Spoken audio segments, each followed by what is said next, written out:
આપણને અવારનવાર અકસ્માતોના સમાચાર મળે છે। કેટલાક અકસ્માતમાં સામાન્ય ઈજાઓ પહોંચતા જીવ બચવાનો હાશકારો થાય છે, તો કેટલાક અકસ્માતોમાં ઘટના સ્થળે જ કમકમાટીભર્યું મોત થઈ જાય છે। પણ કેટલાક અકસ્માત એવા હોય છે ને કે એના વિશે માહિતી મળતા પણ હૃદય ધ્રુજી ઉઠે છે। એમ થાય છે કે આ શું થઈ ગયું?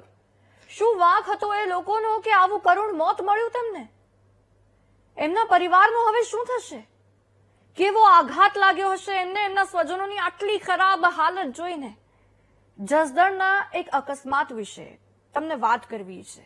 એવો અકસ્માત જેના વિશે જાણનારા ઘણા દિવસો સુધી તેને ભૂલી નહીં શકે। કાનમાં એ જ મોતની ચીચિયારીઓ ગુંજશે। એ લાચારી વિશે વિચાર આવ્યા કરશે। જોઈ લો અહેવાલ।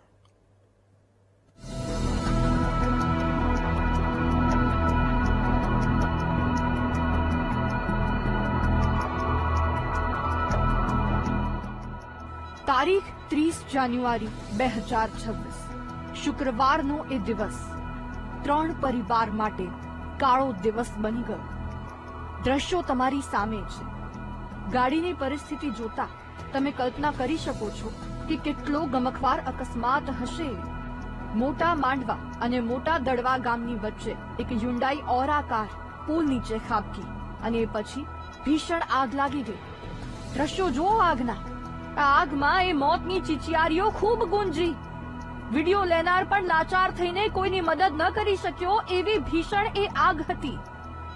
ધીરે ધીરે મોતની એ ચીચિયારીઓ બંધ થતી ગઈ અને ગાડીમાં સવાર 3 લોકોના 3 પરિવાર માટે એ ઘડી જીવનભરનો આઘાત આપતી ગઈ। આગમાં સવાર લોકોને પોતાનો જીવ બચાવવાની એક તક પણ ન મળી અને પ્રયાગ કુમાર ગણપતસિંહ બારૈયા, આશાબેન સત્યપાલ ચૌધરી, નીતાબેન એન્થની પટેલ આ ત્રણેય છોટાઉદેપુરની ગાંઠિયા પ્રાથમિક શાળાના શિક્ષકો જીવતા જ ભડથું થઈ ગયા। आटकोट से गोंडल जाने वाले हाईवे पे दड़वा गांव के पास एक डिवाइडर को एक कार टक्कर किया है। उसके बाद वो पलटे गिरा और नीचे जल गया। तो कार पूरा जल गया है अभी, और बात इसमें 3 लोग अब तक हमको आइडेंटिफाई हुआ है। बाकी का इन्वेस्टिगेशन अभी चल रहा है। પ્રાથમિક માહિતી એ મળી છે કે ગાડી પૂર ઝડપે આવી રહી હતી અને ડ્રાઈવરે કાબુ ગુમાવતા ગાડી રોડ પરથી નીચે ઉતરી 8 ફૂટની ઊંચાઈએથી પુલ નીચે ઊંધી ખાબકી ગઈ। કાર ઊંધી પડતા જ ઇંધણ લીકેજ કે શોર્ટ સર્કિટના કારણે ભીષણ આગ ફાટી નીકળી। કાર પટકવાને કારણે તેના દરવાજા જામ થઈ ગયા હતા। પરિણામે અંદર સવાર 2 મહિલા સહિત 3 શિક્ષક બહાર નીકળી શક્યા ન હતા અને જોત જોતામાં કાર આગના ગોળામાં ફેરવાઈ ગઈ। મૃતકોના માત્ર હાડકા જ રહી ગયા। સવારે 4:30-5 વાગે આસપાસ એક ગાડી અહીંયા જે નાળાના પુલ સાથે અચાનક ધડાકાભેર અથડાઈ હતી। ત્યારબાદ બાજુના હોટલના લોકો ત્યાં દોડીને આવ્યા હતા, તો જાણવા મળ્યું હતું કે ગાડી આખી ભડથું થઈ ગઈ છે અને અંદર 2 થી 3 લોકો સવાર હતા, પરંતુ ફાયર બ્રિગેડ ઘટના સ્થળે પહોંચે ત્યાં સુધીમાં આખી ગાડી બળીને ખાક થઈ હતી અને અંદર 3 જેટલા લોકો બળીને ભડથું થઈ, એકદમ બળીને ખાક થઈ ગઈ છે। અંદર લોકો સવાર છે એમના માત્ર અસ્થિઓ જ દેખાય છે, બાકી કોઈ પણ પ્રકારની જાણકારી મળી શકે નહીં। મળતી માહિતી મુજબ આ ત્રણેય મૃતક આશાબેનના દીકરા માટે ગોંડલ જઈ રહ્યા હતા। હેતકુમાર રાઠવા ગોંડલ ગુરુકુળમાં કરે છે અભ્યાસ।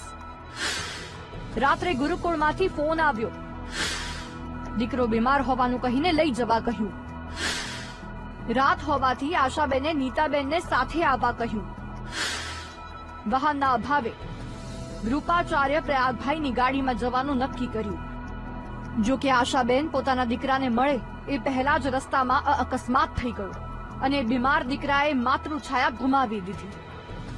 જીવનભરની એ 3 પરિવારોને ખોટ રહી ગઈ માત્ર થોડીક ઝડપના કારણે।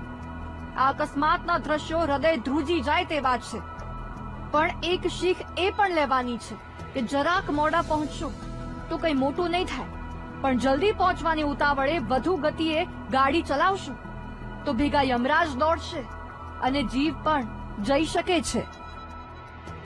કાળુ રાઠોડ, વીટીવી ન્યૂઝ, જસદણ।